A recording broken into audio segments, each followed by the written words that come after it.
Hey, this is Man-Made Mead. Today we're going to look at the Joe's Ancient Orange Mead and also the quote modern mead that I made. This is both of them. What I done was I used the same ingredients and I put a wine yeast packet in one and a bread yeast in the other. So this is the wine yeast, this is the bread.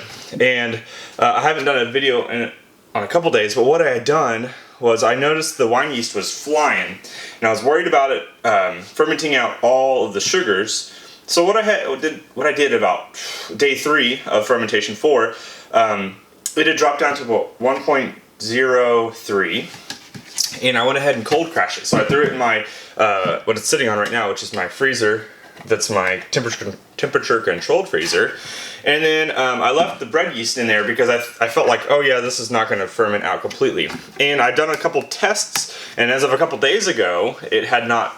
They had been equal. This had been 1.0, I think 2.5, I think, and then 1.02 or 2.5 as well. So what I want to go ahead and do is take a gravity reading of both of them to see where they've landed, and then we're going to go ahead and rack it over into a new thing. So let's go ahead and take our gravity readings. All right, here's a gravity reading for the wine yeast version that was cold crashed. It shouldn't be completely dry, and it's not. It is at 1.02, like 1.025. So still has a little sweetness to it. And I'm going to go ahead and actually take a taste test of both of them too while I'm at it. But let's get a gravity reading of the bread yeast version. Here's a gravity reading of the bread yeast. Was not cold crashed. It continued to do its fermentation thing, and it is at 1. Oh, did it ferment out 1.0? Let's see, 1.05, 0.005. So this one, oh, hold on, my hydrometer is not liking this right now. Yeah, that's about 1.005. So, this one will probably not be as sweet. I do think that I could sulfite and sorbate the wine yeast one and keep it where it is right now. But realistically, I don't know if I want to this early on do it. These meads are only, what, I think 14 days old, 2 weeks old. So it'd be kind of silly, in my opinion, to go ahead and sulfite and sorbate so early on in the process. But what I want to go ahead and do now is get a taste test to tell you guys what I think between the two. This wine yeast one, when it cools or when it heats back up to normal temperature, is probably going to end up fermenting out the rest. Even with me racking it over, I feel like some of those yeast are going to take over and try and eat the rest of the sugars. But we'll find out. So let's get a taste test of the two. Okay, here's the taste test of the two. This is the bread, this is the wine yeast. I'm going to start with the bread yeast. Based on the smell, when they fermented, it was really interesting. The fermentation of the bread yeast was a way different smell in that it wasn't as pleasant. It was very bready, very, I'm trying to think. The yeast smell was just way stronger than the wine yeast. The wine yeast one had a little bit of that yeast smell, but it wasn't as overpowering. So here now, I still get that little bit of that bread, that high yeast smell. Not as much in the wine yeast though. So now let's go ahead and taste it. It's definitely dried itself out, which is, I mean, I kind of expected something like that to happen. Both of these were 1.105, I believe. So around the 13-14%. So I thought the bread yeast would stop about 8 or 9, but some people were saying they go up to 15, 16 and just keep going and going. And I believed them, but at the same time I was like, well, I hope that they stop, but they didn't. So I think they fermented out completely. So that's dry. It's really, you get a nice orange taste, not too much spice, which is good. It's got a little bit of that bitterness to it. I think it'll be interesting to see if that taste goes away, kind of like my lemon and lime did. So that bread yeast, it's not bad.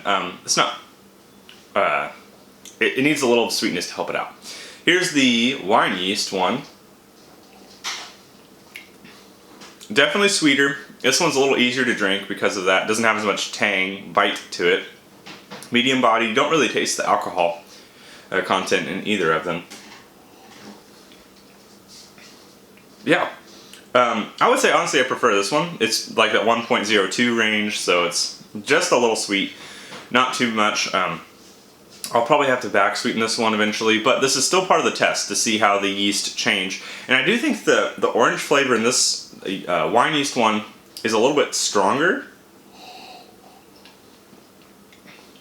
Yeah, it's more mellow. That's what it is.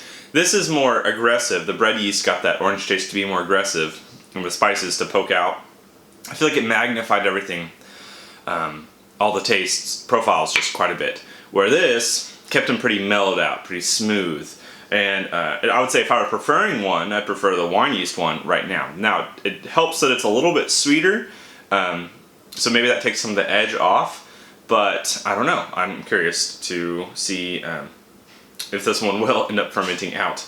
Now, the next step is to go ahead and I want to move them into a new bucket. I don't have, you can see right now, I have lots of carboys here, and I have even four more over there. I'm out of carboys, and I need to get more, but I don't have any more right now. So the next step will be to take it out of a bucket, put it back into a new bucket, and then we'll hopefully get some carboys soon, and I can move them around into that. So let's go ahead and rack them around. I'm using this little container right now, this pot, just because I don't have actually another bucket, so I'll move it over into this, clean out this this fermenter, and then go ahead and put it back in.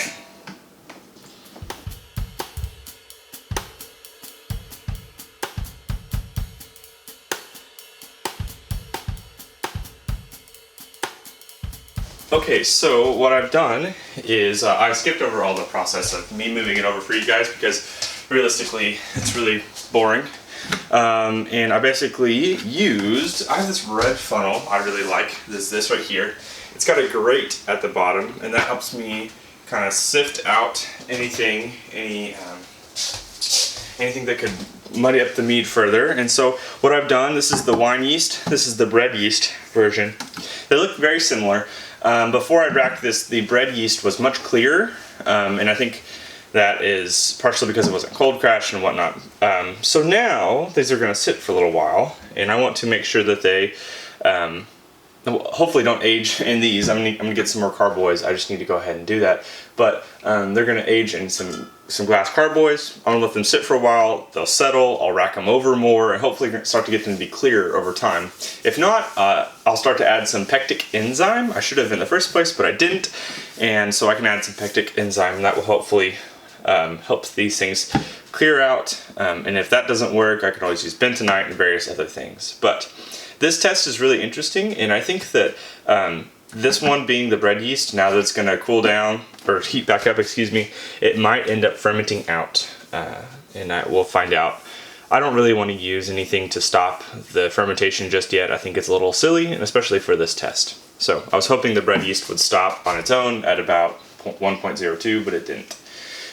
So I'm going to put these back on top, and then we're going to store them. Not back in the cold crash. I won't cold crash them. Now they'll just sit normally, and then they'll age and be racked and whatnot. Okay, so with these going to be aged, I'm excited to see what the result is, and I'll keep giving you further updates for the future of what's happening with them exactly. A couple things I want to point you guys to. I have a Facebook that we are a strong community of mead makers talking about mead making and doing various things, and it's just an awesome place to talk to people about it. And then I also have things like a Patreon where you can get exclusive content. So the people who are my patrons saw this video that you're watching right now about 3 or 4 days before it actually came out on YouTube. So you get to see, for $2 a month, you get to see early access content. You also get access to live streams that I'll do. And that for $5 a month, you can have an opportunity to win a t-shirt every month. where I'll do a drawing for a t-shirt. So check those out, and that will support me, and I absolutely need all the support I can get. Making Mead is great, making Mead videos is fun too, but it does come with a cost between supplies, editing software, and all these various things, updating equipment. I would love to continue to make better videos for you guys, but that starts with me needing help, to be very honest. So Patreon is right there, and I would love to have you guys join me, and then there are a bunch of other links. I appreciate everything you guys do, and I hope you guys have a wonderful, wonderful day. Cheers.